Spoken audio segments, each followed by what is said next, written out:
ও ও তো doctor, life settled, জীবনে আর কোনো চাপ নেই। ঝাঁ চকচকে আলুর নিচে সবকিছু একই লাগে, তবে যা ভাবা হয় তার সাথে বাস্তবের অনেক ফারাক। দিনের শেষে সবাই রক্তে মাংসের মানুষ।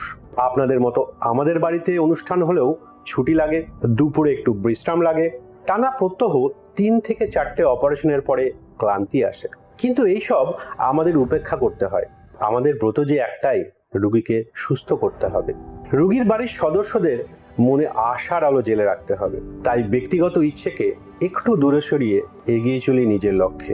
সব কথা বলা হয়ে ওঠে না, কিন্তু হাসি মুখে আপনার বাড়ি ফেরা আমার মনকে ফিট সার্টিফিকেট দিয়ে দেয়।